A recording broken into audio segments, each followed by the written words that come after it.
Hey everybody, I know what you're thinking. This sure doesn't look like Jason's house, but boy, do I wish it was. So this is going to be the first video of a very important series of videos. And I have said in my past videos, which I'm sure most of you are familiar with, that I do estate sales in Ohio. Mainly as I sit back and get comfortable. Mainly I do them in the Northeast Ohio area, and that's where I'm originally from. So today is a very special treat. And I got a call a couple weeks ago, and a family had asked me to do a liquidation of very important artwork, decorative arts, art pottery, art glass, sculptures, fine art, paintings, and limited edition prints, oils on canvas, things that I'm really well known for. Being trained as an artist, I've always had an advantage of understanding the language of art. I was trained as a conceptual silversmith, and I am very familiar with local works and local artists since I was part of this scene for a very long time. As you can tell by the wallpaper behind me, this is not a normal estate sale. And nothing I do is normal in life either. I will say this much. Upon my first encounter with this environment, it's like a museum in a way, but since it was lived in, it's still a home. These things were emotionally collected. They were purchased throughout several decades. And I believe that the earliest work that I saw in the collection was around in my mind, late 1940s, early 1950s. I might be wrong with that because I haven't, went through piece by piece just yet. And my initial go-see was only about an hour and a half long to meet with the owners and to see if I could meet and exceed their expectations. In my business, I have always exceeded the expectations of my sellers. Sounds prideful to say, but it's truthful. And that's why I'm still in business, 28 years later. I want to welcome you all, and I'm not going to drone on too much longer, but that's the backstory of the beginning part of this series of videos. I wish I could have said it differently. I wish I could express my emotions of how I feel in this environment. And I don't want to make today's video too long. This is the first day that I'm actually here working by myself. The owner is on his way. I was let in by a relative, and I am so excited to get this process started. So I'll pause the video here, I'll reverse the camera, and I'll walk you around room to room to show you the kind of collections that I most love to sell and the kind of collections that I'm really well known for. And I thank you all so much for watching.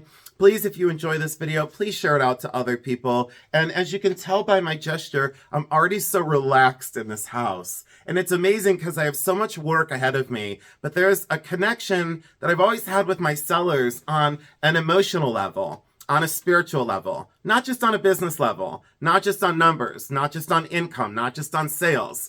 And I take great pride in that I've always run my business with a strong mind, but an open heart. And I think that's where some people fail, and some people might say to me, you get too personal, you get too close with your sellers. Well, if that's a problem I have, then it's a problem I'm glad I have. So thank you all so much for joining in, and I'll walk you around now. So this is just the initial. I've got a lot of cleaning to do. I got a lot of organization to do, and this is just the beginning part of this. So you're lucky because this is kind of like what the public never sees, and I would love for you to share this video out. So thank you so much for being here today. Hold on one second. Let's walk through the house really quick, okay? Just remember, I'll do future videos as I get set up and I get things cleaned. I will do future videos, so stick with me through this process and through this series. Thank you so much, and I'm so excited about this. Hold on one second.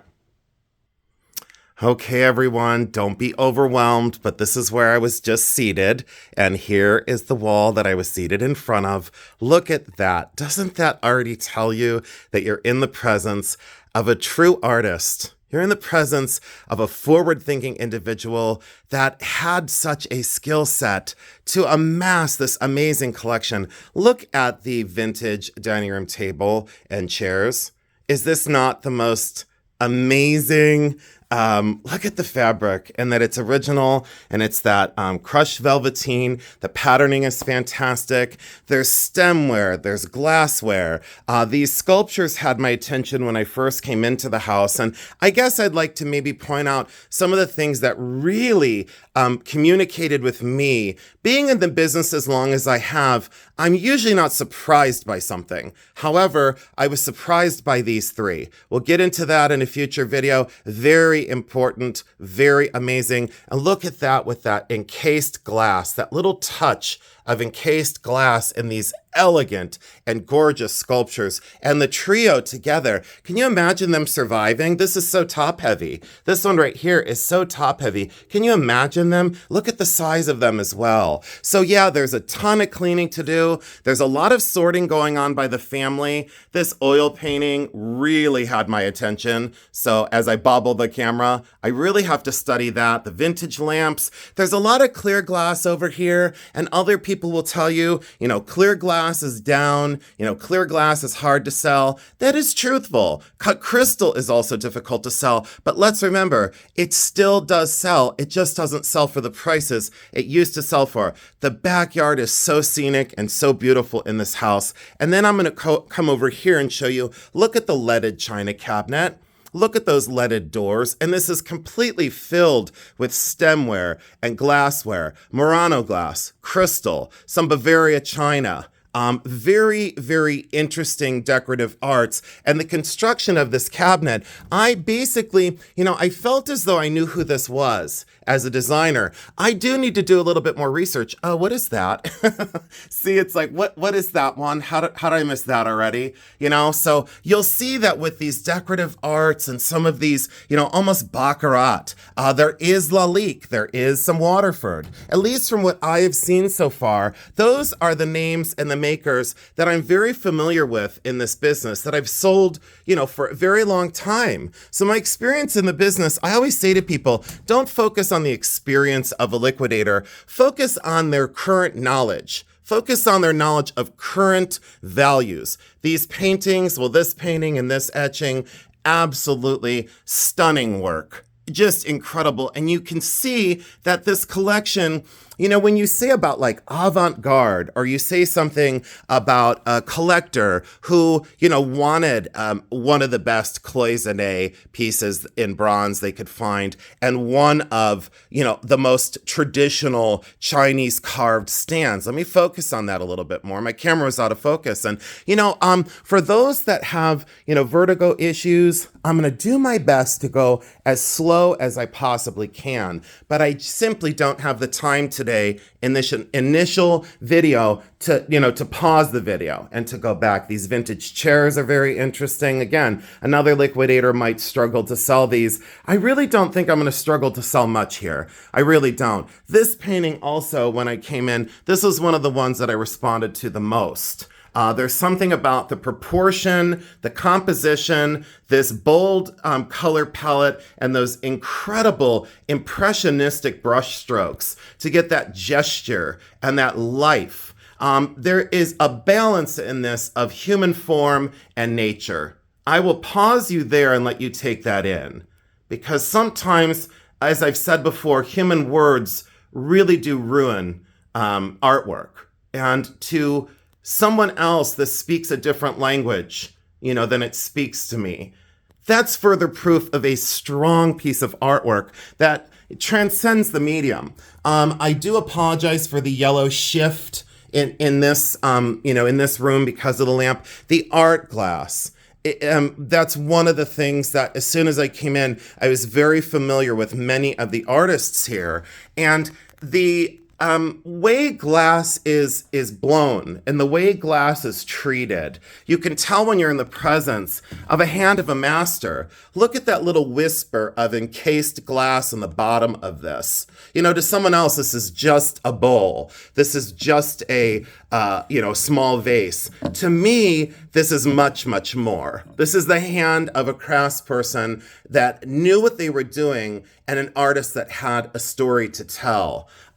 Same thing with this one. There's so many of them. And then this one. I mean, how could you, of course, I'm going to have a lot of time in studying these things. This was obviously off of another piece, I would imagine, because it does seem, this was broken. Whoops, sorry, I'm down too far. So that was broken, and then an artist or the collector here put these two together to have that conversation again. This pole lamp and tension lamp, years ago, such pole lamps and tension lamps just didn't sell. So this goes all the way up to the ceiling and all the way down to the floor. Now very easy to sell with these probably walnut finials and this inlaid glass. Someone would say that's enamel. That's not. Sorry that it's so dark in here. Wish that I could show you that is electric blue and green glass enamel down this tension pole lamp from the I would say this one's circa 1960. Someone else would say, oh, I don't think so. Well, that's okay. We could vary on age and not have a fight or a problem. This is one of the antiques in the house. This tiny little Bristol glass, made in the style of Mary Gregory because of that white silhouette. I don't consider that Mary Gregory. I would say that, I consider it Bohemian or English. This is absolutely outstanding. These bold color swatches of fused glass, very large, very welcoming bowl. So something that, again, is beautiful, but also useful. The art in the house, I'm not even going to get into much of this right now, but this walkthrough kind of shows you the things that I'm dealing with. These three, or this trio, are three of what I considered some of the most important and beautiful studio art glass vases. I knew this one immediately as Drew Smith. I just knew it because I have this in a 3-inch form, and I thought I had the Mona Lisa of Drew Smith glass. And then I came here and I got taken to school. This lady's collection took me to school and showed me I have a beautiful piece of Drew Smith, but this one, look at the color and the form. Again, I could talk about this for 30 minutes. I could talk about this for 30 minutes. I can most certainly talk about this one for 35 minutes on its own. These things and the way they're crafted and the way they're created, this person spared no expense with their collection. It was a true labor of love, and what I've often loved about these, and look at how, I came in and I moved these three here. That is how I'll display this for the sale. That is how I will, that's how I will display this for the sale. I will, leave these three here on this because look at the shadow. There's something very thoughtful about the way I displayed my sales, opposed to other sellers. Did I do it right? I wouldn't say that. Did I do it wrong? I wouldn't say that either. So as we look, there's an amazing sculpture. This is a Victorian settee made in that kind of like humpback style. That's period antique for sure. Some very early chairs, the banjo clock, but a family member is keeping that, and a family member is keeping these. So again, in this kind of preliminary go-see, anything that has a Post-it note on it, like this one, goes to family. The family did take some things, but did not take very much, And I've often told my sellers, please take whatever you want. These are your items. Other people in business would try and dissuade that and say, oh, the more we sell, the better we'll do, and that's okay. My income never depended on what left the house, if that makes sense. I've always told people, these are your heirlooms, keep these pieces. The piano is going away with a family member, which I'm so grateful for. The chair is leaving, a couple of these little pieces. I think this piece of artwork over here is still for sale. Yes, I think that one's still for sale. And I got to do a ton of research on these things. Let me see if I can get a light on over here. And I hope you're enjoying this video of kind of the preliminary, what what I do when I take over the possession of a home and start to do an estate sale. That's going with a family member. The mixed media, I believe it's copper, that's going to sell. What an amazing installation piece. I would prefer to have seen it, for me personally, on a white wall. I understand why it's on the paneling, but imagine that on a white wall. I usually don't like white walls. As you know by my house, I just don't. These are just incredible, monumental art pottery. Slab construction on these two right here. Wheel thrown on the third. Slab construction's very difficult because it always looks kind of unrefined or clumsy. Those two are masterworks of slab creation. This lamp is by Mark Soplin. He is a local artist and he was a professor at the university where I went. That's a kind of an ensemble or I forget the way he worded it, but it was like putting old and vintage parts together and then altering them to make these kind of figural and articulating lamps, So it always had moving parts on them for whimsy, but look at the face and how it's crafted. Very interesting. Always signed on the base. So Soplin on the base there. So we'll go upstairs next. Let me kind of block that out so I don't get anyone dizzy. We'll focus on my dirty hands. So yeah, and you can see the way the house is kind of laid out, very beautifully done. And then we'll come back in here and we'll go around this way really quick. And the screen is magnificent. I have to do some more research on the dressing screen. Again, more art pottery across the floor here. We will, at the sale, move these up, and you'll see through the process of my videos, these pieces don't stay where they are. This sculpture, I need to do a ton of research on. So as I go out of focus again, it's because the lighting, guys. I'm so sorry about this. Ladies and gentlemen, I'll blame it on the lighting. This is a remarkable work of mixed metal sculpture. Bronze, steel, probably some iron, really beautifully done. And then on this side, when I came in, this door was open. So this door was open this way and closed this off. And as soon as I opened the door, I saw this magnificent work. And I don't say that, other people wouldn't know what this is, but a lot of people would not be familiar with what this is. And I was lucky and I was fortunate. This is a Mary Ellen McDermott. It's signed in the bottom left corner. It's only signed McDermott, but this is a Mary Ellen McDermott. And someone would say, oh, that's such a gorgeous painting. Well, in fact, it's an enamel on copper, a very large enamel on copper. She was the pioneer of doing these large kind of abstract landscapes on a single sheet of copper that was put through like a mill. She had a chain rolling mill that she would pull the sheet of copper through and run it through and enamel it, 20, 30, 40 times. And look at the buildup of surface of this.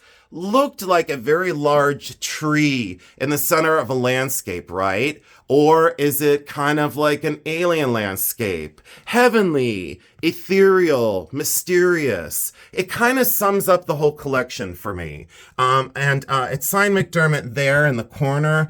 And the surface, if I could get in on this and show you the depth of the enamel, the depth of the glass that's fired onto the copper surface. And she let that kind of fire scale bleed through the enamel. So that kind of secondary, that push and pull of the surface I always talk about. I think people are tired of hearing push and pull this, push and pull that. It's truthful because it gives it dimension. It gives it perspective. It gives it depth and richness that you wouldn't have if that didn't peek through. Enough on that because I could talk about that forever. These little paintings, someone else would just look right by these. Not this guy, not this guy at all. Now, some people wouldn't understand those three, and that's okay. Lots of vintage clothing. Lots of things I have to go through yet. This is going to be a treasure trove of amazing pieces. That's the kitchen. We'll get into that in a little bit. We'll go upstairs and let's take a quick peek over here. So, I'm going to have to look at that, the large sailboat. I'm going to have to look at that Taza bowl, that low welcoming Taza. That's probably, somebody. Is it Lalique? Is it Steuben? It probably is. That compote right there looks like it's Lalique. Not sure. Haven't been back there yet. I'm leaning over the railing. everything. And when I was here, I saw this one and I said, I think that's the leak. At least it looks like it is to me. Well, guess what? It is the leak. And it is fully signed, script signed on the bottom. So it is signed the leak, and I'll get in there and I'll show you that mark eventually. Let's see if we can get it now. Nope, it's not going to work. That's signed Lalique right on the bottom. Script signed on that one edge. So if I find the other sparrow to that bookend, then I'm in the driver's seat for money. If I only find one, maybe not so much. But that cabinet's completely full. Haven't been back there at all. So this had my attention too when I walked in. I'm a very, I don't want to say advanced collector, but advanced collector of Italian pottery. This one, of course, is, again, no pun intended, it's the Mona Lisa of art pottery from Italy. Polychrome, strong colors, great form, great profile, great condition, fully hallmarked. There's a tag up here on the inside, and there's also a tag on the bottom. I don't want to move this just yet. So exceptional work. Needs to be wiped down and cleaned. Even the door is accented with 2 pieces of artwork, textile and fabric with dimension, fabulous kind of quilted, if you will, soft sculpture, not to be confused with a contemporary quilt. This is very interesting. I asked the owner if she could tell me who and what this was exactly on the door. Very hard to get on film. We're going to do some major research on this because the way it's mounted to this looks to be resin or acrylic with this light blue flow on it. This painting, absolutely need to do, I would say probably 2 days of research on that one as well. I've got to get the pricing right here. And I told them, this is Claudia Zebra Martel. I would know it just because, I'm from Akron and so is she. This one in, the Asian style, is it a watercolor more than likely? The chop mark here in the corner. I'll do some research on this one because that's more vintage. Let me stay on this side of the wall. A graphite and pencil drawing. Such a hallucinogenic and mysterious subject matter of this floating person and a bird at the top and this kind of coyote or dog. Lots going on here that needs to be checked out. We'll go down here. This is a watercolor painting. I can just tell based on how the surface is handled. Watercolor, not signed. Oh, no, it is signed. See, I was going to say sometimes they're right in the painting. That's 1978. Need to do some research on that. Does it say Morrow? It probably does. Does it say R. Morrow? It probably does. This one, for fabric art, one of the coolest and best in fiber art I've seen in probably over a decade. When you see something like this, and you see the hand of the craftsperson, I've always said, who cares about the signature? But then the signature escalates and elevates that value. 1979. What a forward-thinking artist, very large scale in that shadow box, open chrome frame. I'm almost completely parched because of how excited I get, and I can't stop. I can't stop, and I hope the dialogue is okay for all of you. If you would prefer me to walk through and not say anything in the next video, I'd be glad just to walk around and let the art speak for itself, because I never want to ruin anything. Look at that one. My, a field of poppies with such emotion. What a moody painting. Moody. Emotional. This maquette right here, I find this to be very interesting. This is the maquette from Vivian Abrams. It was done in February of 1976. This was the maquette with all the measurements, the fabric swatches, the color combinations, and how this installation would actually look in real life. Wouldn't it be amazing if you had the piece that this was the model of?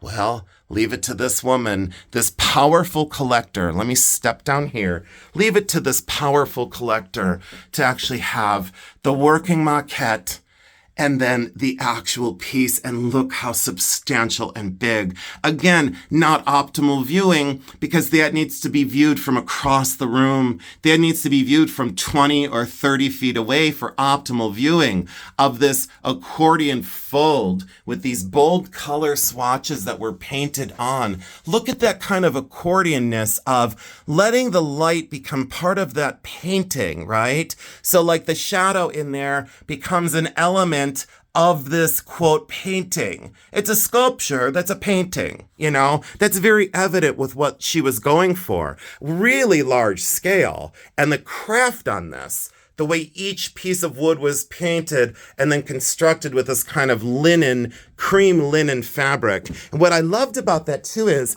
it does have a certain oxidation or patination. But look how big. I mean, you can enjoy it there, but you can't get far enough away from it to really enjoy it. We have a lot more to go, but we'll just take a brief walk through up here. Again, please excuse the lighting. We have a lot of jewelry. There's some small things. I'll turn a light on. There's a lot of jewelry and cabinets. This is amazing. This spoke to me immediately. This fetish necklace, but these are pottery and hand-painted pottery. And look, she would wear this, but she had this on the wall as a piece of artwork. She had that tacked on the wall as a piece of art. A lot of things the family, has taken. The shelves were full, and I'm so grateful for all that I have to sell. I think I'm going to probably try and sell some of the fixtures that are not attached to the walls and not like bolted into the ceiling. I'll give you kind of an overview there. Just the traditional furniture, beds. This one has me highly concerned. I have a lot of research to do on this. It is a glass panel, and that's all fused glass and that abstract patterning. I believe that could be a McDermott enamel. Not sure on that one, but I think the family is home. There's jewelry stuff here. There's more art and antiques here. There's some beautiful pieces in here. And then there's a lot of clothing, vintage clothing in here. Let me pause this. I'll go downstairs and talk with the family really quick. But this is the hallway that goes down here. This is where I'll take you next. So hold on one sec. I'll be right back. Okay, so family is downstairs and we're working on the contract. And as I walk down the hallway, there are some more notable pieces that really need to be displayed differently. So I'll move them around. This is a Meiji period bronze tiger. And the only reason why I'm familiar with this is I have two in my collection. One a little bit smaller than this, and then the miniature version. And these are always Meiji. They frequently don't have their wooden base. So what was refreshing about this guy is, turn of the last century, circa 1900. Can you say 1890? Sure. Can you say 1920? You could. I always circa date this to 1900. Usually it has glass inset eyes, and I don't think this one ever did because there's not a space to hold that glass cabochon in place. Look at the gesture and the fineness of the detail of the fur. Look at the tension in the feet. See how the feet are like splayed out, like this tiger is real earthbound. Look at the musculature of the body, the gesture of the hips. And then they're always signed, when you pick them up, they're always signed underneath with that little tiny, almost cartouche, but it's more of an applied surface with the signature of who produced it and the approximate age of these. But yeah, this needs to be displayed on, a white background. This table, one of the more period antique pieces of the home. I didn't study it yet. It's in the style of Duncan Fife because of the feet. This I'll need to do some more research on. It looks to be rosewood veneer. So that one's very early. And again, as I continue to go down the hallway, I'll show you some of the pieces that, just really stuck out to me in my initial. This needs to be addressed with, cleaning and sorting and organizing. I did find this bunny rabbit up in the closet very early. Could you attribute it to Steiff? I'm sure you could, but that's who everybody goes to on something like that. The two teddy bears are very early, but this one was just great. There's a sterling silver dresser set. This chest of drawers is magnificent, more than likely in cherry or cherry veneer. Years ago, this is, $695. Now I've been lucky to get like one, 25 to 185 for something like that. And that's sad, but it's truthful. But however, you look at this and you say, why is the price so down on this? Well, I can't explain that to you, but I can explain to you that the lamp over there that used to be 25 or 35 is now probably 165 to 185. And that's just a guess. It might even be more than that, And you could say, why would that as modern and contemporary be worth more than something that's well over 100 years old? And that's a dialogue and something that, I have a tendency not to want to address in these videos. So, but this was just, it's such an honor to be able to at least show you some of the pieces. And this is, of course, pre-sort. The vintage purses up top, most were circa 1960, 1970 from what I saw. Only spent a couple seconds up there the other day. The vintage clothing, talk about wearable artwork and unusual. Kind of what did they say about these people? Eccentric. Well, I figure that when someone calls me eccentric, it's a compliment. I wear that as a badge of honor. I don't want to be like everybody else. This one had me very interested. It's dated in pencil, 1977. I'm going to have to do a lot of research on the art in this house. That's an original. Very beautiful, very well done. Have to do research. I'm not familiar with that artist. An arts and crafts desk, not made in the Mission style, but it is a Mission piece. So oak and the kind of squared off knobs, very cool. Years ago, could I get, on something like that? 500 to 800. Sure. If it was a Craftsman piece or Roycroft, it'd be 2,000 to 3,000. The price has dropped off on such things. It's just not there anymore. This rocker I'll have to take a look at to be close. Lots of vintage books up above. I did have a book in the last estate sale that I did. I had a book that I didn't think much of, and I did get $1,000 for it because it was a first edition. And even I was surprised. So there's always some sort of discovery as I go in these homes. Through my initial go-see, I respond to like the obvious pieces, and then those little whispers that happen, those little whispers of they're just, kind of secondary things that you don't think about. Well, guess what? Then I slow down and I think about them. Look at that. Isn't that amazing? And this little pottery guy. So needs to be really well dressed. I love that for a paperweight. And this one's really interesting too with this applied frog. Isn't that great for an art glass paperweight? You know how much I love my art glass, and you know how much I love my paperweights. I'm almost at the point of being overwhelmed by what I'm seeing again. But this is, it's not a common sale. Even this study in wood, a wooden ball and a wooden base, someone else would just look right past that. I'm not going to. I'm going to study that piece, so there's many things that I'm really going to have to slow down. The family's been sorting, family memorabilia. And I always tell my families, and this is kind of good advice, if you ever go to have an estate sale, just make sure that you tell the family to, remove their personal items, remove the family photos and the albums, the will, the paperwork, insurance policies, just the basic things. And families always overlook something of that. They always it's very difficult, with living somewhere for, decades upon decades and multiple generations in one house. That's very special too. I have to figure out the artist on that. And as we scroll down here, I don't want to make the family wait downstairs too long. This one had very low lighting, but this was interesting because it was kind of a catch-all room. And I'll just kind of go across the walls so you can see some more of the artwork. Some more of these things while they're in place in the homes. Lots of stuff in this cabinet, loads of stuff up there in that cabinet. It is going to take quite a long time. This is like Muri glass. Muri, probably Italian on this one, but I'd have to look. It's like a patchwork. And Muri, I believe, is the technique on that. I don't think that's Millefiori. I've always considered that more Muri glass, and that's the way I pronounce it. It's probably wrong. This I want to study as well. So this will take a little bit of time. And, which ones times more valuable, I should do that in this video. Is that more expensive or is that more expensive? Stay tuned to find out.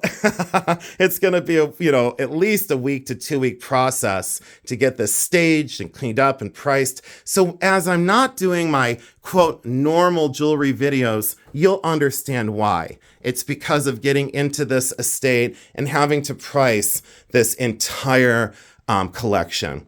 This I really loved. This really, I tell you, special, amazing, and whimsical and fabulous. So I think I'll leave it there for the day. I would love to go back down into the kitchen and do all the art pottery. I would love to go down into the basement really quick, but I'll kind of leave it there. I'll walk back down. Oh, and then I forgot this too. Sorry about moving around so quick, you guys. And again, I wish the lighting was better as I trip over something on the floor.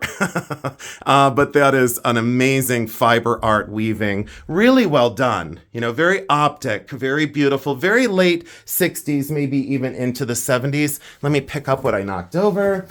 So yes, I would say that that concludes the video for today as I go back downstairs. And I'll leave you with just a couple thoughts. I appreciate your time. Thank you so much for joining in for this initial sort. And again, I will definitely be in touch within the next few days. You know how I end this because it's true.